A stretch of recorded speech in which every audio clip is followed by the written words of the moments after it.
Hello everyone, ज्ञान मंत्रा में आप सभी का स्वागत है। आज का हमारा टॉपिक रहेगा रेखा व कोण, जो कि इसका पार्ट नंबर 2 है। इसका पार्ट नंबर 1 हम पहले ही अपलोड कर चुके हैं। अगर किसी ने वो नहीं देखा है तो एक बार जाकर प्लेलिस्ट में ज़रूर देख लें, जिससे आपको ये अच्छे से समझ में आ जाएगा टॉपिक। चलिए अब शुरू करते हैं अपना आज का टॉपिक, जो है रेखा और कोण का पार्ट नंबर 2। तो सबसे पहले पिछली वीडियो में हमने रेखा के बारे में बात की थी और इस वीडियो में हम बात करेंगे कोण के बारे में। तो कोण के बारे में सबसे पहले आज यही क्वेश्चन आता है कि कोण होता क्या है। जैसे कि ये क्या है, दो किरण है हमारी, ये किरण है, ये क्या हमारी दूसरी किरण है। इन दोनों किरण आपस में एक दूसरे के साथ में किस झुकाव से झुकी हुई हैं, उसी को क्या कहते हैं, हम कोण कहते हैं। तो ये क्या बनाएंगे, दोनों किरण जिस पे झुकी हुई हैं वो क्या बनाएंगी, कोण बनाएंगे। तो थीटा यहाँ पे क्या है, कोण है तुम्हारा। उससे आगे है कोण के प्रकार क्या क्या है, टाइप क्या है एंगल की। तो पहला जो आता है वो आता है न्यून कोण, यानी कि अक्यूट एंगल। अक्यूट एंगल इसमें क्या होता है, अक्यूट एंगल मीन्स होता है कि 0 डिग्री से तो क्या होना चाहिए, कोण आपका बड़ा होना चाहिए, और क्या होना चाहिए, 90 डिग्री से छोटा हो। उस कोण को हम न्यून कोण या फिर अक्यूट एंगल कहते हैं। एग्जाम्पल के लिए जो हमारा 30 डिग्री है, 45 डिग्री है, 60 डिग्री है, ये सभी किसके एग्जाम्पल हैं, न्यून कोण के एग्जाम्पल हैं। उससे आगे आता है समकोण, यानी कि राइट एंगल। जिस कोण की वैल्यू क्या हो, 90 के इक्वल हो, उसे हम कहते हैं समकोण। तो जैसे कि 90 के इक्वल हो तो ये दोनों किरण क्या बना रही हैं, 90 डिग्री का एंगल बना रही हैं। तो ये क्या है, समकोण यानी कि राइट एंगल है। उससे आगे है अधिक कोण, यानी ऑब्ट्यूज एंगल। जिस कोण का मान 90 डिग्री से तो क्या हो, बड़ा हो, और 180 डिग्री से छोटा हो, उसे हम अधिक कोण या फिर ऑब्ट्यूज एंगल कहते हैं। जैसे कि एक किरण ये है, दूसरी किरण ये है, इन दोनों के बीच में मान लिया कि एंगल 120 डिग्री बन रहा है। तो ये जो एंगल 120 डिग्री है, ये 90 से तो बड़ा है और 180 से छोटा है, इसे हम कहते हैं अधिक कोण या फिर ऑब्ट्यूज एंगल। उससे आगे आता है सरल कोण। अब 90 से 180 तक पहुंच गए हम। उससे आगे आता है सरल कोण, ऋजु कोण या फिर स्ट्रेट लाइन। तो इसमें क्या होता है, जो एंगल है हमारा वो अगर 180 डिग्री के बराबर है तो उसे हम कहते हैं सरल कोण, ऋजु कोण या फिर स्ट्रेट एंगल। जैसे कि ये एक पॉइंट है, या ये एक रेखा है, ये दूसरी रेखा है, इन दोनों के बीच में एंगल जो बन रहा है, कितने डिग्री का बन रहा है, 180 डिग्री का एंगल बन रहा है, इसे हम कहते हैं सरल कोण, ऋजु कोण या फिर स्ट्रेट एंगल। उससे आगे आता है, जैसे हम यहाँ पे 180 डिग्री तक पहुँच चुके हैं, तो उससे आगे है वृत्त कोण, प्रतिवर्ती कोण, रिफ्लेक्स एंगल। इसमें क्या होगा, एंगल क्या होगा, बड़ा होगा। 180 डिग्री तो क्या होगा, एंगल बड़ा होगा, और 360 डिग्री से क्या होगा, छोटा होगा। उस एंगल को हम कहते हैं वृहत कोण, प्रतिवर्ती कोण या फिर रिफ्लेक्स एंगल। फॉर एग्जाम्पल जो एंगल है 270 का, ये क्या है हमारा 180 डिग्री से बड़ा है और 360 डिग्री से छोटा है, तो 270 डिग्री एंगल जो है वो किसका एग्जाम्पल हो गया, रिफ्लेक्स एंगल का, यानी कि वृहत कोण या फिर प्रतिवर्ती कोण का एग्जाम्पल है। उससे आगे आता है संपूरक संपूर्ण कोण, यानी कि पूर्ण कोण। अब हमने पीछे पढ़ाई 180 से 360 तक। अब आता है संपूरक कोण या फिर पूर्ण कोण या फिर कंप्लीट एंगल। कंप्लीट एंगल जो होता है वो क्या होता है, पूरा 180 डिग्री का होता है, 360 डिग्री का होता है।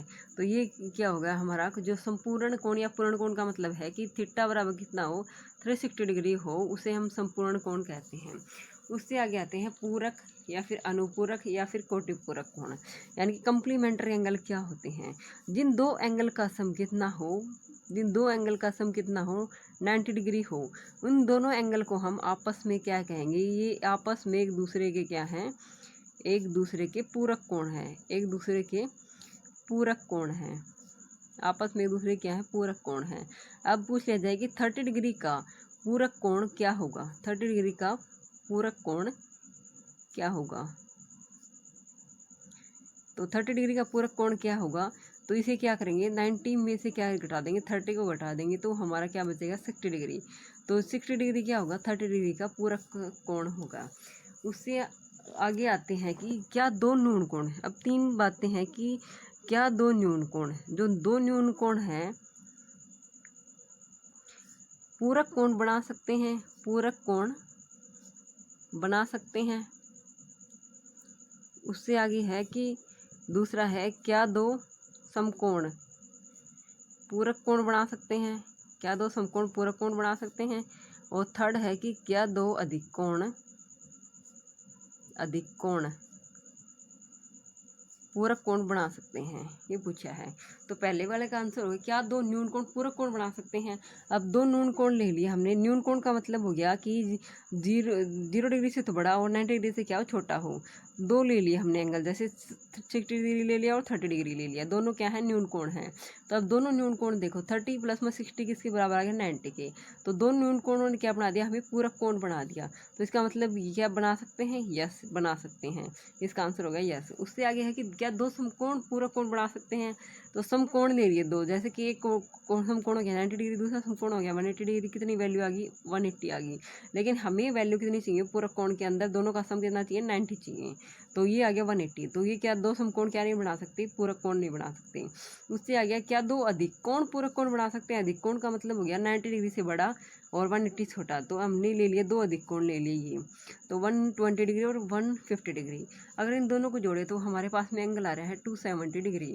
तो 270 डिग्री है एंगल का सम आ रहा है, लेकिन दोनों पूरक कोणों का सम कितना आना चाहिए 90 आना चाहिए। तो ये क्या है 90 से बहुत बड़ा है, तो ये भी क्या है नहीं बना सकते। दो अधिक कोण क्या नहीं बना सकते, पूरक कोण नहीं बना सकते। उससे आता है संपूर्ण कोण, हम पूरक कोण या फिर सप्लीमेंट्री एंगल। अब इसमें पूरक में तो क्या था, दोनों एंगल का सम 90 था, और संपूरक में क्या आ जाएगा, दोनों एंगल का सम कितना हो जाएगा 180 डिग्री हो जाएगा। तो ए और बी जो एंगल हैं ये क्या होंगे, आपस में संपूरक कोण होंगे, आपस में एक दूसरे के संपूरक कोण होंगे, आपस में एक दूसरे के संपूरक कोण होंगे। तो अब पूछ लिया जाए कि 60 डिग्री की 60 डिग्री 80 डिग्री एंगल है, इसका संपूरक कोण बताओ कितना होगा। 80 डिग्री एंगल का संपूरक कोण कितना होगा। तो क्या करेंगे, 80 डिग्री को किस में से सब्ट्रैक्ट कर देंगे, 180 में से 80 को सब्ट्रैक्ट कर देंगे, तो 100 डिग्री आ गया हमारा। ये क्या है 80 डिग्री का क्या है, संपूरक कोण है। उससे आगे आती हैं कि क्या दो स्टेटमेंट है 2-3 की, क्या दो न्यून कोण संपूरक कोण बना सकते हैं, संपूरक कोण बना सकते हैं। फिर दूसरा आता है क्या दो समकोण संपूरक कोण बना सकते हैं।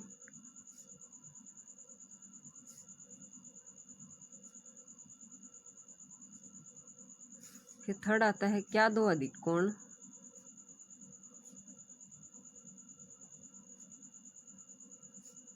संपूरक कोण बना सकते हैं। ये तीनों स्टेटमेंट है, इसमें बताना है यस या नो बताना है हमें।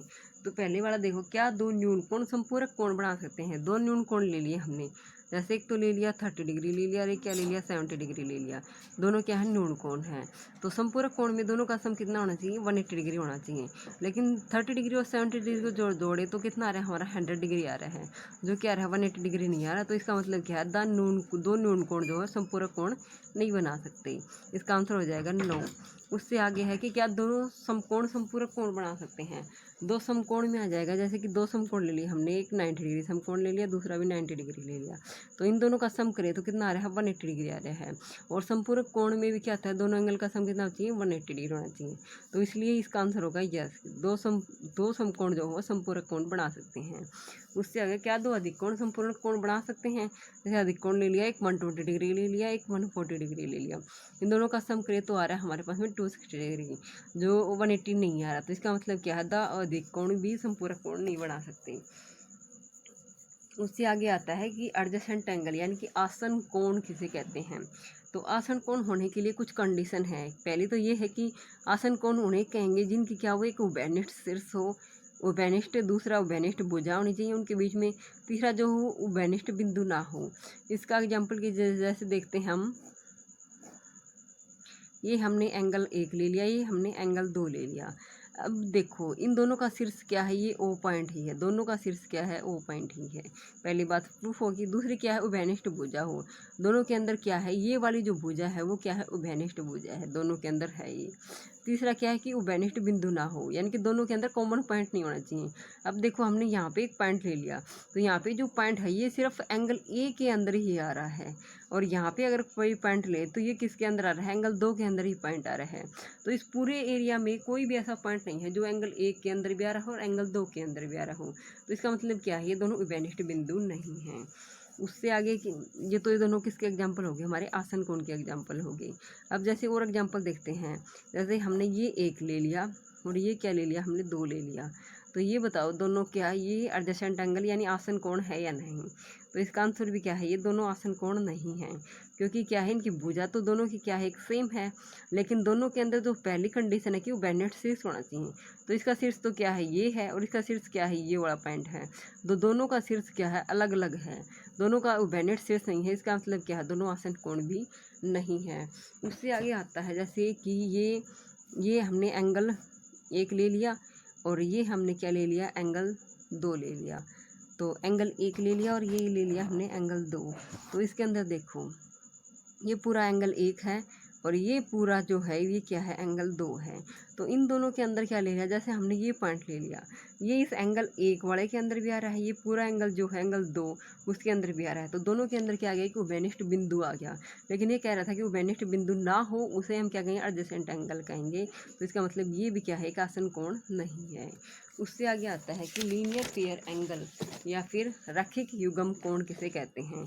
तो लीनियर पेयर एंगल यानी कि दो एंगल का सम कितना हो, 180 डिग्री हो। जैसे ये एंगल और ये एंगल 1 है, ये एंगल क्या है 2, दोनों का सम कितना है 180 डिग्री है। तो इन दोनों एंगल को कहेंगे हम रैखिक युग्म कोण या फिर लीनियर पेयर एंगल। उससे आगे आता है शीर्षाभिमुख कोण या फिर वर्टिकल अपोजिट एंगल। शीर्षाभिमुख कोण होंगे जैसे कि ये हमने कोई 2 रेखाएं ले ली, तो अब ये एंगल 1 ले लिया, ये एंगल हमने 2 ले लिया, ये एंगल हमने 3 ले लिया, ये एंगल हमने 4 ले लिया। तो शीर्षाभिमुख कोण कहते हैं कि जो एंगल 1 है वो एंगल 2 का क्या है, शीर्षाभिमुख कोण है। तो ये दोनों क्या होंगे, बराबर होंगे और क्या होंगे, शीर्षाभिमुख कोण होंगे। जो एंगल 3 है वो एंगल 4 के बराबर होगा और दोनों क्या है, शीर्षाभिमुख कोण है। उससे आगे आता है तिर्यक छेदी रेखा। तो तिर्यक छेदी रेखा किसे कहते हैं, जो भिन्न भिन्न रेखाओं को, जो दो या दो से अधिक रेखाओं को भिन्न भिन्न पॉइंट के ऊपर कट करे, तो उसे हम कहते हैं तिर्यक छेदी रेखा। अब ये 2 रेखाएं ले ली हमने, तो इनको ये ए भी ले लिया हमने रेखा, ये हमने सीढ़ी ले ली, तो इसको तो तिर्यक रेखा है वो 2 अलग अलग पॉइंट पे कट कर रही है, इसको इस पॉइंट पे कर रही है, इसको इस पॉइंट पे कर रही है। तो ये क्या है, तिर्यक छेदी रेखा है एल। तो इसके अंदर कोण बनते हैं, जो कोण देखते हैं कि ये हमने चारों एंगल का नाम दे दिया 1 2 3 4, इसके अंदर भी 1 2 3 4। तो पहला आता है कि संगत कोण या फिर कोरस्पोंडेंस एंगल किसे कहते हैं। तो संगत कोण का मतलब होगा कि सेम, तो जैसे कि एंगल 1 है वो किसका कोरस्पोंडेंस एंगल होगा, यानी संगत कोण किसका होगा, 1 होगा 5 का। जो एंगल 1 है ना वो किसका होगा, 5 का होगा। अब ऐसे ही एंगल 2 है वो किसका हो जाएगा, हमारा 6 का हो जाएगा। एंगल 2 हुआ, एंगल 6 का हो जाएगा संगत कोण। जो एंगल